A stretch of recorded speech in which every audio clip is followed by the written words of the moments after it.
Mid-Year. Book 6 of 2920, The Last Year of the First Era, by Carlovac Townway. 2. Mid-Year, 2920. Balmora, Morrowind. The Imperial Army is gathered to the south, said Cassir. They are a 2-week march from Ald Uwal and Lake Coronati, heavily armored. Vivek nodded. Ald Uwal and its sister city on the other side of the lake, Ald Malak, were strategically important fortresses. He had been expecting a move against them for some time. His captain pulled down a map of southwestern Morrowind from the wall and smoothed it out, fighting a gentle summer sea breeze wafting in from the open window. They were heavily armored, you say? Asked the captain. Yes, sir, said Cassir. They were camped out near Bethel Grey in the Heartland, and I saw nothing but ebony, dwarven, and daedric armor, fine weaponry, and siege equipment. How about spellcasters and boats? Asked Vivek. A horde of battle mages, replied Cassir, but no boats. As heavily armored as they are, it will take them at least 2 weeks, like you said, to get from Bethel Grey to Lake Coronati. Vivek studied the map carefully. They'd be dragged down in the bogs if they then tried to circle around to Ald Marak from the north, so they must be planning to cross the straits here and take Ald Uwal. Then they'd proceed around the lake to the east and take Ald Marak from the south. They'll be vulnerable along the straits, said the captain, provided we strike when they are more than halfway across and can't retreat back to the Heartland. Your intelligence has once again served us well, said Vivek, smiling at Cassir. We will beat back the Imperial aggressors yet again. 3. Mid-Year, 2920. Bethel Grey, Cyrodiil. Will you be returning back this way after your victory? Asked Lord Bethel. Prince Juilek barely paid the man any attention. He was focused on the army packing its camp. It was a cool morning in the forest, but there were no clouds. All the makings of a hot afternoon march, particularly in such heavy armor. If we return shortly, it will be because of defeat, said the prince. He could see down in the meadow the potentate Versidu Shay paying his lordship's steward for the use of the village's food, wine, and whores. An army was an expensive thing for certes. My prince, said Lord Bethel with concern, is your army beginning to march due east? That will just lead you to the shores of Lake Coronati. You'll want to go southeast to get to the straits. You just make certain your merchants get their share of our gold, said the prince with a grin. Let me worry about my army's direction. 16 Mid-Year, 2920. Lake Coronati, Morrowind. Vivek stared across the blue expanse of the lake, seeing his reflection and the reflection of his army in the cool blue waters. What he did not see was the Imperial Army's reflection. They must have reached the straits by now, bearing any mishaps in the forest. Tall, feather-thin lake trees blocked much of his view of the straits. But an army, particularly one clad in slow-moving heavy armor, could not move invisibly, silently. Let me see the map again, he called to his captain. Is there no other way they could approach? We have sentries posted in the swamps to the north in case they're fool enough to go there and be bogged under, said the captain. We would at least hear about it, but there is no other way across the lake except through the straits. Vivek looked down again at his reflection, which seemed to be distorting his image, mocking him.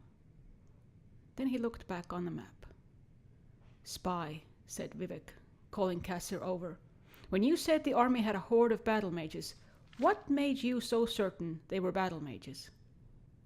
They were wearing grey robes with a mystical insignia on them, explained Cassir. I figured they were mages, and why else would such a vast number travel with the army? They couldn't have all been healers.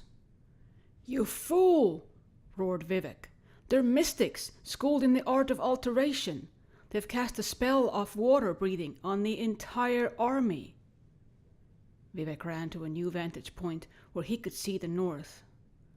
Across the lake, though it was but a small shadow on the horizon, they could see gouts of flame from the assault on Aldmark.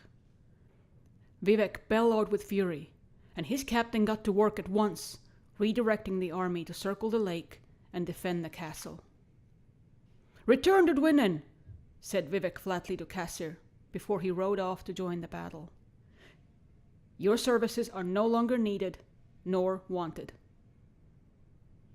It was already too late when the Morrowind army neared Aldmark. It had been taken by the Imperial army. 19 mid-year 2920. The Imperial city, Cyrodiil. The potentate arrived in the Imperial city amid great fanfare, the streets lined with men and women cheering him as the symbol of the taking of Aldmark. Truth be told, a greater number would have turned out had the prince returned, and the Versidue knew it. Still, it pleased him to no end. Never before had citizens of Tamriel cheered the arrival of an Akaviri into their land. The Emperor Riemann III greeted him with a warm embrace, and then tore into the letter he had brought from the prince. "I don't understand," he said at last, still joyous but equally confused. "You went under the lake?" "Aldmark is a very well-fortified fortress," explained the potentate.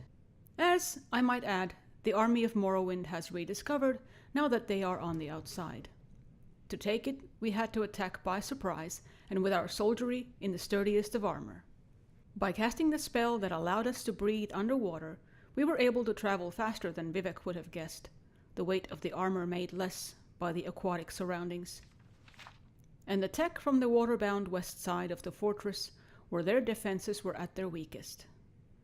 "Brilliant!" the Emperor crowed. "You are a wondrous tactician, Versidue. If your fathers had been as good at this as you are, Tamriel would be Akaviri domain."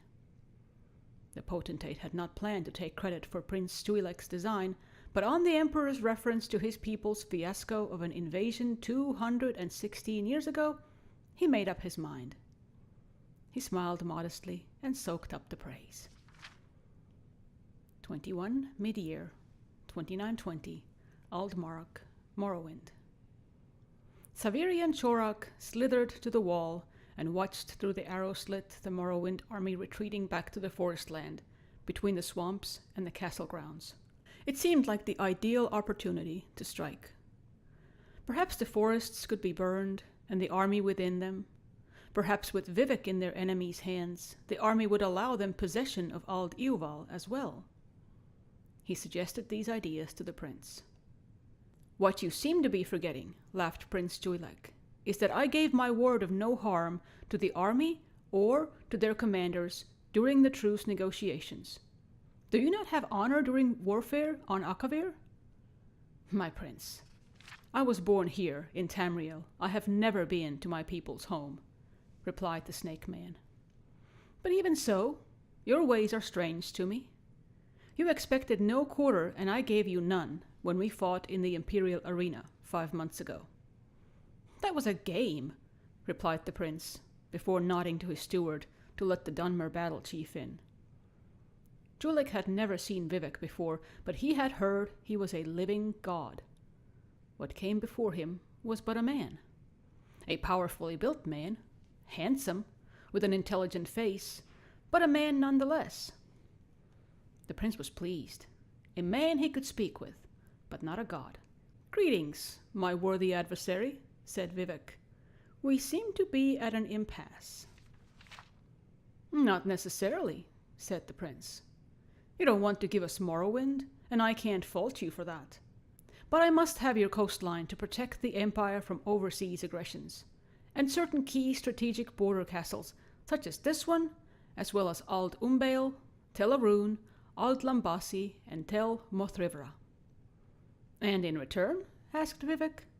"In return?" laughed Savirian Chorak. "You forget we are the victors here, not you."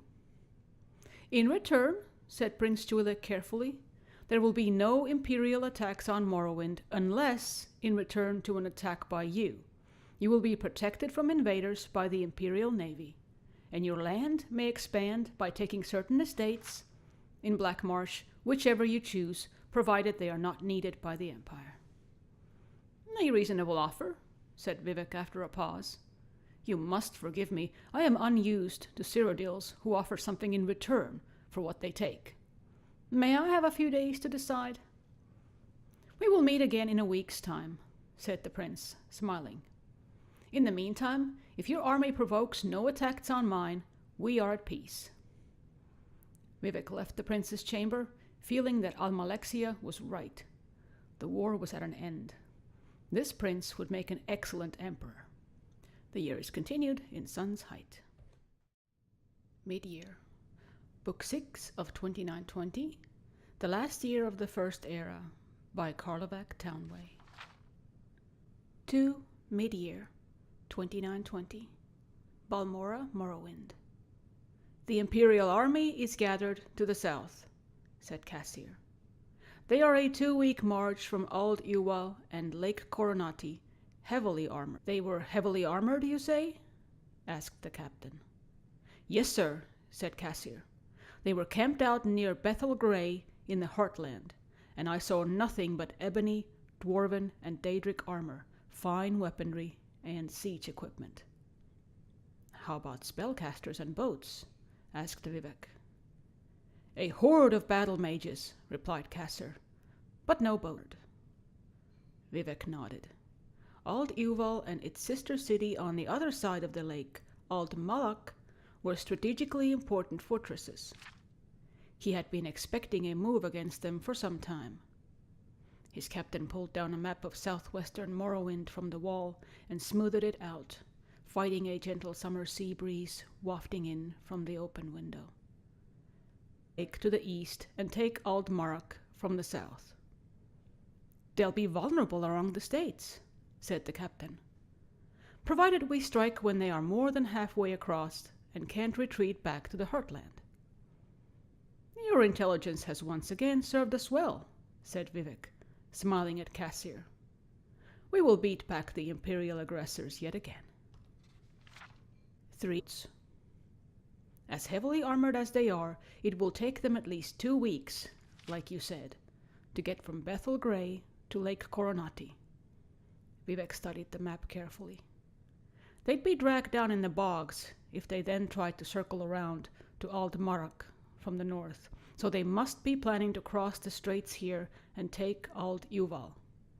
Then they'd proceed around the lake